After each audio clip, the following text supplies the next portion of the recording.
एक आदमी जिसे मारने के लिए उसके दुश्मनों ने 16 खरब रुपए पानी में तरह बहा दिए, जिसने राजा की तरह पूरे देश पर राज किया। दौलत इतनी कि उसे रखने के लिए पूरी दुनिया की तिजोरी छोटी पड़ गई। ये कोई और नहीं बल्कि दुनिया का सबसे बड़ा पेडलर पाब्लो एस्कोबार था।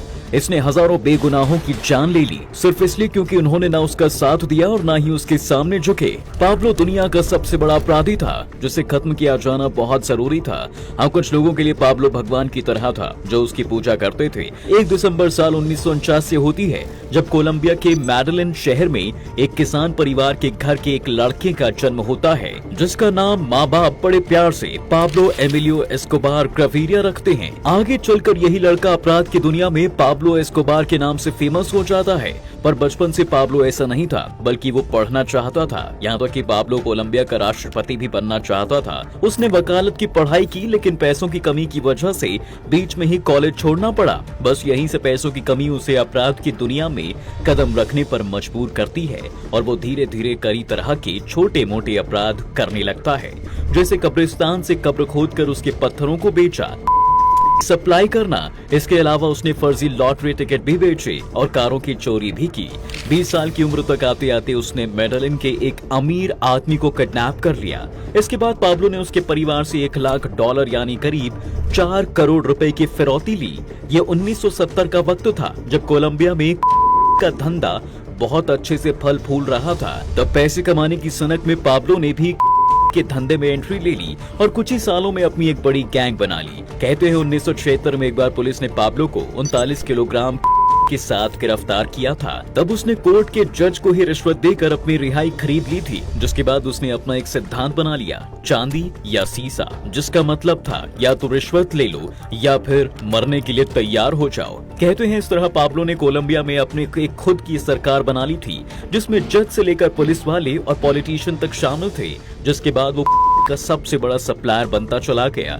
जहां दूसरे गैंग के लोगों का माल अमेरिकन पुलिस आसानी से पकड़ लेती थी, वहीं पाब्लो ने कुछ ऐसे तरीके ढूंढ लिए थे जिससे अमेरिकन पुलिस सालों तक समझ नहीं पाई। पाब्लो को अमेरिका में स्मगल करने के लिए कोलंबिया से अमेरिका जाने वाले पैसेंजर प्लेन का सहारा लिया करता था। वो प्लेन के टायरों में छुपा कर भेजा करता था और इसके लिए वो पायलटों को हर फ्लाइट पर $5 लाख तक देता था। ऐसे ही वो कपड़ों के जरिए भी स्मगल किया करता था। इसमें उसके आदमी पानी में घोल दिया करते थे और उसमें जीन्स को डुबाकर सुखा देते थे और फिर उसे डिब्बों में पैक करके अमेरिका भेज देते थे, जहां एक दूसरा आदमी उन जीन्स को एक खास तरह के केमिकल में डुबोकर उससे अलग कर लिया करता था। इस तरह सालों तक पाब्लो अपना धंधा करता रहा और जब पुलिस ने उसके इस तरीके को समझ लिया तब पाब्लो ने एक और तरीका ढूंढा। अब इसके आदमी उन डिब्बों को घुले हुए पानी में डुबाने लगे और उसे सुखाकर उसमें जीन्स डालकर भेजने लगे। मतलब अब गणित उल्टा चल रहा था और अमेरिका की पुलिस इन डिब्बों को फेंक दिया करती थी। इसके बाद जीन्स में ढूंढती रहती थी जो उन्हें मिलता नहीं था।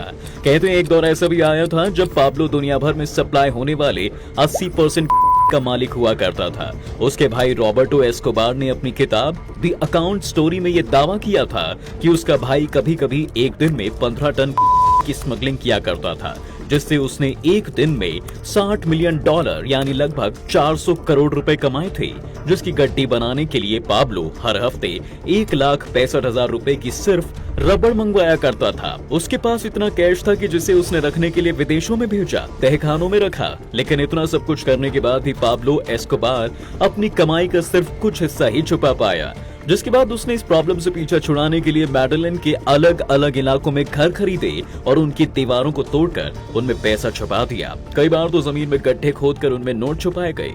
ये इतना पैसा है कि आज भी लोगों को जहां तहां मिल ही जाता है। इस तरह 2020 में पाब्लो के भतीजे निकोलस को उसके एक पुराने घर से $18 मिलियन यानी 148 करोड़ रुपए मिले थे। अंदाजन पाब्लो की टोटल प्रॉपर्टी $30 मिलियन यानी करीब 2.5 लाख करोड़ रुपए की थी। पाब्लो के पास इतना पैसा था कि हर साल करीब $2 बिलियन चूहे कुतर जाते थे। साल 1989 में अमेरिका की फेमस फोर्ब्स मैगजीन में पाब्लो एस्कोबार को दुनिया का 7वां सबसे अमीर आदमी बताया गया था।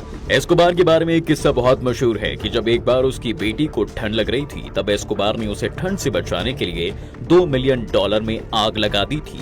उसने अपने पैसे के दम पर इतनी दौलत इकट्ठा कर ली थी कि कोलंबिया में कोई उसे हाथ नहीं लगा सकता था। लेकिन 1979 में अमेरिका और कोलंबिया के बीच एक प्रत्यर्पण समझौते को लेकर चर्चा होने लगी, जो एस्कोबार और उसके जैसे के तस्करों के लिए खतरा बनने लगी थी। इसलिए 1979 से लेकर 1982 तक उसने इस समझौते को रोकने के लिए पानी की तरह पैसा बहाया।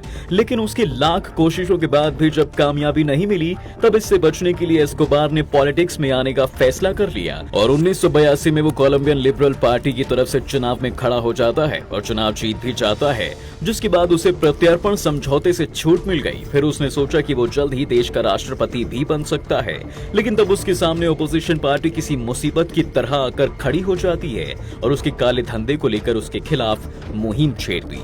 यहाँ तक कि जब पहली बार एस्कोबार संसद गया, तब कोलंबिया के जस्टिस मिनिस्टर रोड्रिगो बोनिला ने अपने भाषण उसे खूब सुनाया और उसके एक पुराने केस का किस्सा भी सुना डाला, जिसमें वो जज को रिश्वत देकर छूट गया था।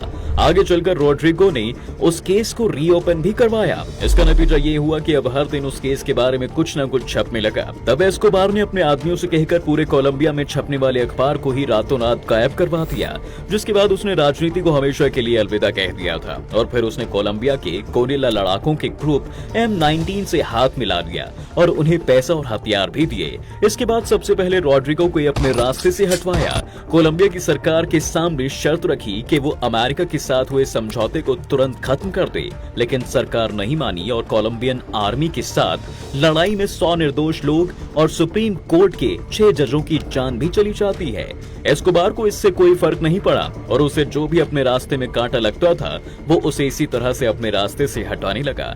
1986 में कोलंबिया के नए राष्ट्रपति वर्जिलियो बार्को वार्गस ने को खत्म करने के लिए एक स्पेशल फोर्स बनाई। तब एस्कोबार ने स्पेशल फोर्स के 300 लोगों को जान से मरवा दिया, लेकिन इसी बीच एक दूसरे गैंग ने उसके घर के बाहर बम से हमला कर दिया। तब पहली बार पाब्लो को अपनी फैमिली के साथ अंडरग्राउंड होना पड़ा और उसने अंडरग्राउंड रहते हुए ही कोलंबिया के होने वाले अगले राष्ट्रपति सीजर ट्रूजिलो को जान से मारने की कोशिश की और जिस प्लेन से वो ट्रैवल करने वाले थे उसे बम से उड़ा दिया, जिसमें 107 लोगों की जान चली गई। लेकिन सीजर ट्रूजिलो बच गए क्योंकि उन्होंने आखिरी वक्त में अपना प्लान बदल लिया था। हालांकि 1990 के चुनाव में ट्रूजिलो कोलंबिया के अगले राष्ट्रपति बनते हैं और अगले साल ही उन्होंने कोलंबिया का नया संविधान भी लागू कर दिया, जिसमें उन्होंने अमेरिका के साथ हुए समझौते को खत्म कर दिया। और इतना ही नहीं, उन्होंने एस्कोबार को सरेंडर करने के लिए मना लिया, जिसके बाद एस्कोबार ने अपने लिए एक प्राइवेट जेल की मांग की। उसकी इस शर्त को भी सरकार ने मान लिया। एस्कोबार ने इस जेल से 1 साल तक अपना साम्राज्य चलाया। लेकिन अब कोलंबिया की सरकार पाब्लो एस्कोबार से परेशान हो चुकी थी, क्योंकि वो जब चाहता जिसे चाहता उसे मौत के घाट उतार देता था। जिसके बाद कोलंबिया की सरकार ने परेशान होकर अमेरिका से मदद मांगी और तब अमेरिका ने पाब्लो को खत्म करने के लिए एक स्पेशल फोर्स भेजी। लेकिन इससे पहले ही अमेरिकी स्पेशल फोर्स पाब्लो को कुछ कर पाती, पाब्लो जेल में बने खुफिया रास्ते से फरार हो जाता है। पर अमेरिका ने हार नहीं मानी और लगातार पाब्लो के छुपने के ठिकानों पर छापेमारी करती रही। इसी बीच पाब्लो अपनी एक आंटी के घर छुप कर रह रहा था। उसने अपनी फैमिली को जर्मनी भेजा, लेकिन जर्मन सरकार ने उन्हें वापस भेज दिया। इससे पाब्लो बहुत निराश हो गया था। तब उसने 1 दिसंबर 1993 के दिन अपने बच्चों से बात करने के लिए उन्हें फोन किया था, क्योंकि इस दिन पाब्लो का जन्मदिन था। लेकिन जैसे ही पाब्लो ने परिवार से बात की, उसका राज खुल चुका था और अमेरिकी एजेंसीज को उसकी लोकेशन का पता चल जाता है, क्योंकि वो सालों से पाब्लो की फैमिली पर नजर रखे हुए थे। जिसके बाद अमेरिकी स्पेशल फोर्स फिर से एक्टिव हो जाती है और अगले ही दिन उस जगह पहुंच गई जहां पाब्लो छुपा हुआ था और फिर शुरू हुआ गोलीबारी का खेल और बस स्पेशल फोर्स की गोलियों से पाब्लो मारा जाता है। पर दुनिया में आज भी बहुत से लोग ये मानते हैं दोस्तों कि पाब्लो की मौत फोर्स की गोली से नहीं बल्कि खुद की गोली से ही हुई है, यानी पाब्लो अमर है। खैर, आपको दुनिया के सबसे बड़े ड्रग पैडलर की ये कहानी कैसी लगी, हमें कमेंट में बताना ना भूलें और फॉलो करें फैक्टिफाई।